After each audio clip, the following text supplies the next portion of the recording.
Darknet ലഹരി ഇടപാട് കേസിൽ പ്രതികളുടെ കസ്റ്റഡി കാലാവധി ഇന്ന് അവസാനിക്കുകയാണ്. മൂവാറ്റുപുഴ സ്വദേശി എഡിസൺ, ഡിയോൾ എന്നിവരെയാണ് 4 ദിവസത്തേക്ക് NCB കസ്റ്റഡിയിൽ വാങ്ങിയിരുന്നത്. 2 കേസുകളിലായാണ് പ്രതികളെ കസ്റ്റഡിയിൽ വാങ്ങിയത്. 4 ദിവസത്തിനിടയിൽ പരമാവധി വിവരങ്ങൾ ശേഖരിക്കാനായി എന്നാണ് നാർക്കോട്ടിക് കൺട്രോൾ ബ്യൂറോ വൃത്തങ്ങൾ പറയുന്നത്. അമൽ സുരേന്ദ്രനാണ് ചേരുന്നത് വിവരങ്ങളുമായി.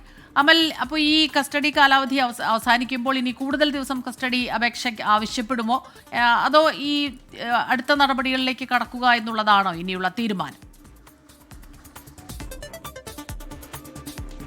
അസ്മിത, ഏതായാലും നിലവിലുള്ള 2 കേസുകളിലാണ് കസ്റ്റഡിയിലേക്ക് വേണ്ടി 3 ദിവസത്തെ കസ്റ്റഡിയിലേക്ക് വേണ്ടി ഈ 2 പ്രതികളെ NCBക്ക് കോടതി വിട്ടു നൽകുന്ന സാഹചര്യം ഉണ്ടായത്. ഈ 2 കേസിലും ഉണ്ടായിരുന്ന ചില സംശയങ്ങൾ, അതായത് NCBയെ സംബന്ധിച്ചിടത്തോളം ഇവർ ഈ ഒരു ഡാർക്ക് നെറ്റ് വഴി ലഹരി കച്ചവടം നടത്തി സമ്പാദിച്ച പണം അത് എവിടെ എന്നൊരു ചോദ്യം ഉണ്ടായിരുന്നു. തുടക്കത്തിലെ ഈ ഒരു കാര്യത്തിലൊക്കെ കുറച്ചധികം വ്യക്തതകൾ അല്ലെങ്കിൽ വാർത്തകൾ പുറത്തു വന്നിരുന്നു. അതായത് പല റിസോർട്ടുകളും ഇവരുടെ പേരിലായിട്ട് കേരളത്തിന് പുറത്തുമുള്ള പല ഭാഗങ്ങളിലും വിനോദസഞ്ചാര കേന്ദ്രങ്ങളിലും എല്ലാം ഇവർ സ്വന്തമാക്കിയിട്ടുണ്ട് എന്ന നിലയിലടക്കം വാർത്തകൾ വന്നിരുന്നു. പക്ഷെ അത് മാത്രമല്ല, വളരെ ഭീമമായൊരു തുക തന്നെ ഇവർ ഈ ഒരു ലഹരി കച്ചവടം വഴി സ്വന്തമാക്കിയിട്ടുണ്ട്. അപ്പോൾ ഈ ഒരു തുക എങ്ങോട്ടാണ് മാറ്റിയത്? അത് വഴി മാറ്റി ചെലവഴിച്ചോ അല്ലെങ്കിൽ അത് കൃത്യമായി എവിടെയെങ്കിലും മറ്റാരുടെയെങ്കിലും പേരിൽ നിക്ഷേപിച്ചിരിക്കുകയാണോ? ഇതിലെല്ലാം NCBക്ക് ചില സംശയങ്ങൾ ഉണ്ടായിരുന്നു. ഈ സംശയങ്ങളുടെ എല്ലാം നിവാരണം നടത്തുവാൻ വേണ്ടിയിട്ടാണ് ഈ പ്രതികളെ, പ്രത്യേകിച്ചും എഡിസൺ അടക്കമുള്ള പ്രതികളെ കസ്റ്റഡിയിൽ എടുക്കുന്ന സാഹചര്യം ഉണ്ടായത്. ഈ ഒരു 3 ദിവസത്തെ കസ്റ്റഡിയിൽ തന്നെ വളരെ വിശദമായിട്ടുള്ള ചോദ്യം ചെയ്യലുണ്ടായിരുന്നു. ഇതിന്റെ ഭാഗമായിട്ട് മർമ്മപ്രധാനമായ പല വിവരങ്ങളും NCBക്ക് ലഭിച്ചു എന്നാണ് നമുക്ക് മനസ്സിലാക്കാൻ സാധിക്കുന്നത്. അതോടൊപ്പം തന്നെ ഈ ഡാർക്ക് നെറ്റ് വഴിയുള്ള ഇവരുടെ ലഹരി കച്ചവടത്തിന്റെ ഇവരുമായിട്ട് ലഹരി ഇടപാടിന് വേണ്ടി ഇടപെട്ടവരാരൊക്കെയായിരുന്നു, ഇവർക്ക് എവിടെ നിന്നെല്ലാം ലഹരി ലഭിച്ചു എന്ന കാര്യത്തിലും NCBക്ക് വളരെ വ്യക്തമായിട്ടുള്ള ഒരു ധാരണ ഇപ്പോൾ ലഭിച്ചിട്ടുണ്ട് എന്നാണ് നമുക്ക് മനസ്സിലാക്കാൻ സാധിക്കുന്നത്. അതുപോലെ തന്നെ ഓസ്ട്രേലിയയ്ക്ക് ഇവർ ലഹരി കടത്താനുള്ള ശ്രമം നടത്തിയിരുന്നു.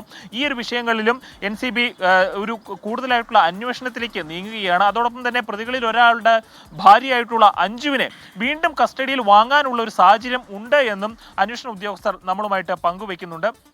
നിലവിൽ അഞ്ജുവിനെ കസ്റ്റഡിയിൽ വാങ്ങിയിരുന്നില്ല. അപ്പോൾ ഡിയോളിനെയും എഡിസണെയുമായിരുന്നു നിലവിൽ കസ്റ്റഡിയിൽ വാങ്ങിയിരുന്നത്. മറ്റൊരു പ്രതിയുടെ ഭാര്യയായിട്ടുള്ള അഞ്ജുവിനെ കൂടി കസ്റ്റഡിയിൽ വാങ്ങാനുള്ള, അതിനുവേണ്ടിയുള്ള കസ്റ്റഡി അപേക്ഷ സമർപ്പിക്കാനുള്ള സാധ്യതയും നിലനിൽക്കുന്നുണ്ട്. സ്മിത, അമൽ, ഇപ്പോൾ ഈ കണ്ണികൾ മുഴുവൻ പിടിയിലായി കഴിഞ്ഞോ?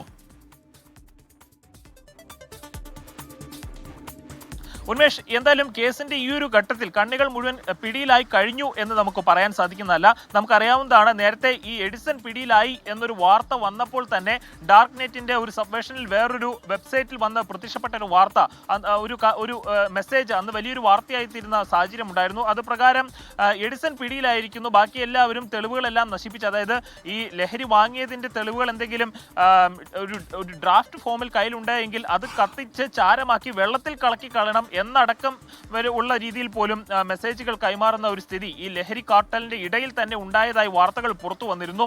അപ്പോൾ ഇനിയും കണ്ണികൾ ഉൾപ്പെടാനുണ്ട്. ഡാർക്ക് നെറ്റ് വഴി നിരവധിയായിട്ടുള്ള ലഹരി കച്ചവടം കേരളത്തിലും ഇന്ത്യയിലും നടക്കുന്നുണ്ട്. ഇതൊരു അന്താരാഷ്ട്ര മാഫിയയുടെ ഭാഗമായാണ് നടക്കുന്നത്. ഈ ഒരു കണ്ണികളിലേക്കെല്ലാം എത്തിപ്പെടാൻ ഒരു പക്ഷേ അധിക സമയം ആവശ്യമായിരിക്കും. പക്ഷേ ഇവരുമായിട്ട് അടുത്ത് നിൽക്കുന്ന, അല്ലെങ്കിൽ കേരളത്തിലും ഇന്ത്യയിലും വളരെ വ്യാപകമായിട്ട് ഇവരുമായി അടുത്ത് നിന്ന് ലഹരി കച്ചവടം നടത്തുന്ന, അല്ലെങ്കിൽ ലഹരിയുടെ വിപണനവും വാങ്ങലും വിൽക്കലും നടത്തുന്നവരെ കുറിച്ചുള്ള കൂടുതൽ വിവരങ്ങൾ NCBക്ക് ലഭിച്ചിട്ടുണ്ട് എന്ന് തന്നെയാണ് ഈ ഘട്ടത്തിൽ നമുക്ക് മനസ്സിലാക്കാൻ സാധിക്കുന്നത്. ഉന്മേഷ്, ഇനിയും കണ്ണികൾ കൂടും എന്ന് തന്നെയാണ് പറയാനുള്ളത്.